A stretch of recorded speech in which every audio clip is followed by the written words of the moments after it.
Hey, Dave here. I'm bringing the second part of my Hive Guard tutorial, and we'll see you get all the details and all the other fleshy bits in. Here I've got, quickly jumping into things, I've got the Winsor Newton Series 7 brushes. I've used pretty much 6 or 7 different brushes, and these have the best flexibility for my style, I guess, of painting, and I really enjoy the tip on them. So here's my last Hive Guard I've done.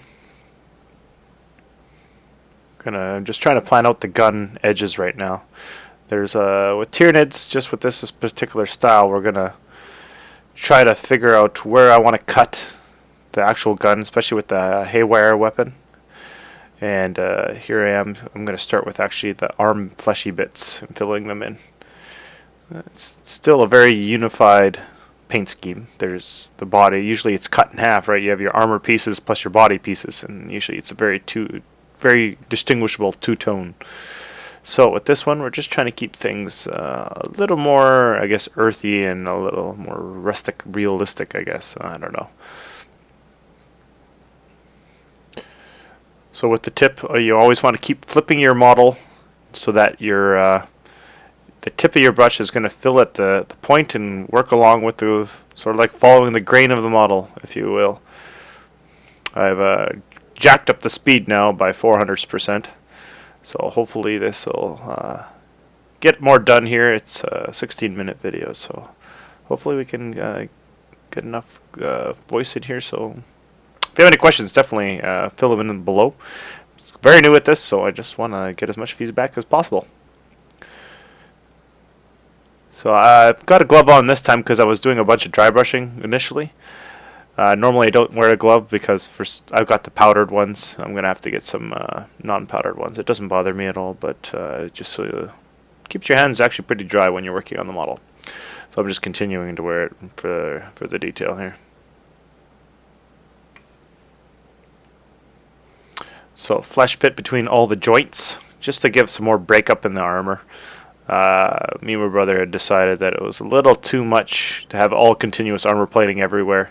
So as much as possible, break it up and then do with the next stage of washing. Just make sure everything's nice and gentle in there, wicking away any extra wash.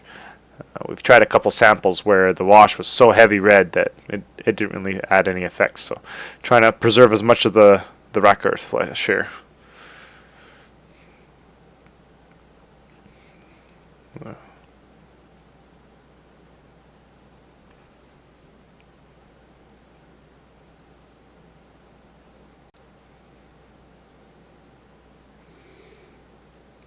Just trying to give a good once over on everything, making sure I'm not missing any spots, especially with so many arm and fleshy bits on these guys. You can spend so much time and you're just like, oh, I found another spot. So just give it a good once over. Now we start cutting in the gun. Trying to keep everything in frame here. This second video, so hopefully I can get enough of the detail shown on the camera that you can see how I'm painting it. Just making sure I'm getting nice and tight around all the bone bits. Don't want to obviously have to do retouch-ups, especially on a dry brush. You'd have to almost dry brush right from the beginning step and take it all the way back up, just so because you're almost be painting over your base look color, which is going to ruin it. So just a side note here, the tentacle pieces hanging down from the gun. I initially had painted them the Rakarth flesh, but as you'll see later, I'll have a still image to show that it didn't quite work out with the effect I was going for. I have a bunch of energy flowing through it, so it's like a bioweapon since it is a haywire weapon. So it has a lot of biological energy it wants to fire off, but it's way too bright and doesn't complement. So I switch it over to a black later, and we'll run through that. If you're a little more meticulous with your modeling, we kind of just rapidly assembled everything. Did good cleaning on everything, but we still glued them all together. If I was to do this with taking a little more time, if I didn't have so much to paint, then I probably would have put the gun separately. That way I don't have to flip the model too much and I can get all the details in there as well.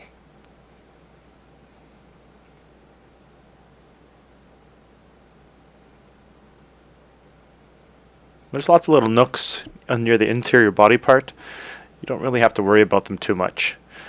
I just like tucking in as much as possible.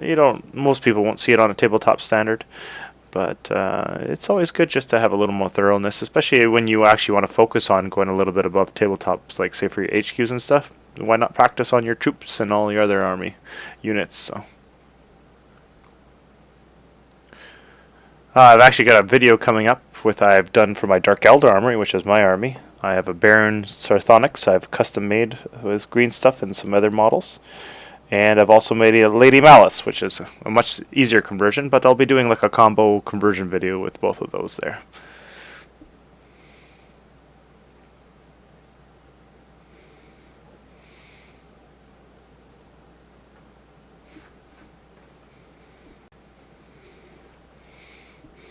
If it's sped up too much, let me know. I don't know if this is a good speed or not. I think it's 350% right now. I just wanted to keep it so that you weren't literally watching paint dry, and keeping it focused here. So the jowls actually have a really nice muscle tendon look around them. So added the flesh in there. When you give it a nice wash, you can really see it stand out. I'm still thinking about putting something like pallid witch flesh as a highlight, so it looks like muscle sinew without the skin. You can see it on the Dark Elder Chimera, on the GW website, that sort of effect. So I'm just trying to orientate toward that. So here you can see the Reckland flesh side. And the neatest thing I think I found about doing large surfaces like this, you want to keep it flowing as much as possible. As soon as you leave one area too long, especially near a seam you done, you want to quickly get new wash on there because it's going to dry and leave a line on it. So you want to keep everything extremely fluid at this point, especially for large areas. So here I am, spreading it a little thinner, wicking away. I have a paper towel beside me here. I'm wicking away as much excess as possible. I don't want it to pool heavily. I want that wreck side flesh to come through because there isn't a highlight step for this one. Maybe I'll add one later. I'm not too sure. I'll have to experiment with that. But for just this look that me and my brother have decided on, we're definitely just trying to keep it minimalist, as there's so many Tyranid models, it's not even funny. But every single detail just pops, and this is where it starts to look really nice as you get the dual color of your model.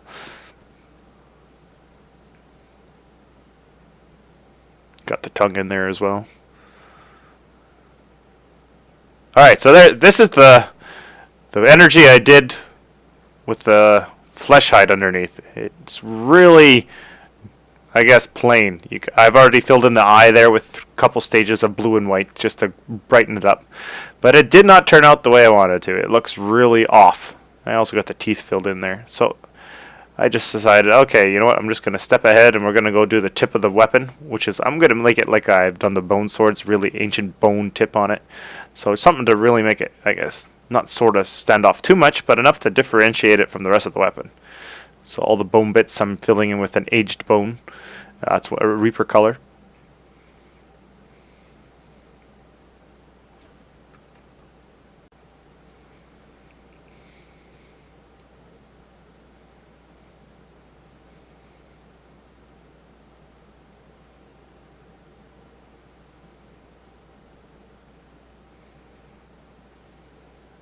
If you have a color and it's thinned down a little bit more than you expected, that's okay. Letting black and other shades add a little bit of color difference between your undercoats, I guess. It lets just adds more depth and detail to it, so you don't have to have everything bright or dark in one tone, I should say. So here I'm covering it all in black. I really didn't like it turned out, so black usually is a much better background for like a lightning or bright effects. I've done it on storm hammers and Grey Knight power weapons as well, and force weapons. So I decided to fill it all in, and we'll put some light crackling on there. I did a lot of I did a couple YouTube searches. Google image searches just for like lightning arc and lightning effects. And there's quite a lot of ways lightning behaves. Your standard lightning bolt was obviously very jagged and erratic. But there was a nice one where it was sort of a Tesla coil effect, but it was done in a different type of experiment. I didn't look too much details. I just liked the picture, and it's a very fluidic bouncing effect inside, I guess, a tube or something. I couldn't remember what it was. So I thought that looked a lot more natural for a biological army. So I'm just applying the dry brush for the second layer of bone here. It's basically just one step up in a color triad from Reaper Miniatures. The Master Series, I believe.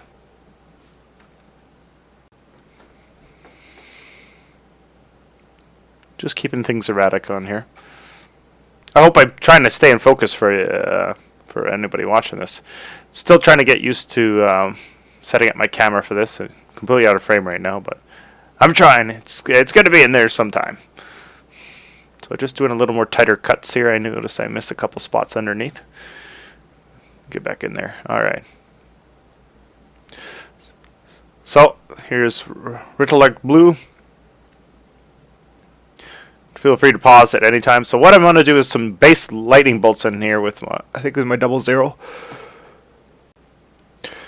And I'm just adding a lot of erratic lines in here. Oh, excuse me, bad cough. This one you can be a little more generous, as it's sort of like a background reflecting on the inside of the tube is what I was thinking. I'm not too worried about covering up too much of the black, as it's a pretty dark blue.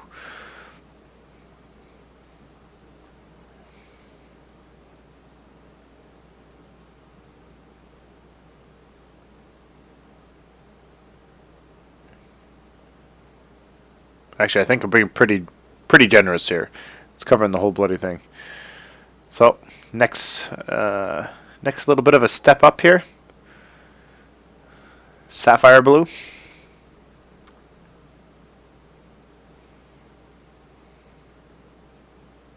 Here's my palette, which instant coming on. It's a Masterworks one, I think it's called, from just any art supply store. It didn't work for the first 3 months. I guess it wasn't sealing properly, and then I guess the plastic relaxed or something. I don't know. Now it works amazing. I went out of town for work for 2 months. I came back and I still had wet paint in there. It had a little bit of water taken out of it, but I could just add a few drops of water and give it a little bit of a mix, and it was actually usable. I still would use new paint, but I was still impressed that it held its paint that well. So adding a really fluidic wick, instead of trying to do with that jagged lightning effect, still trying to copy that a little more nice. This one I'm being a little less generous on. So each layer is less and less generous. I'm trying to use the guides below, each color below as a guide of how much paint I want to put on it. I think it came out a little too fluid. I should have added a couple jagged lines in there just to add a little more of a lightning feel to it. So it still turned out nice to the effect I was trying to aim for, but it was still, I think, too bright. I put a white layer on it, and here I'm putting the sort of like the charge of my laser's tip on it, giving it the same colors I have on the fluid, and just going through the stages so that it's bursting from the tips. So trying to keep it focused as I go, I guess, more and more outward. I'm putting less and less on. So darkest color covers the most, and then as you work toward the tip, it gets brighter. I guess this would be also equal to like a plasma effect.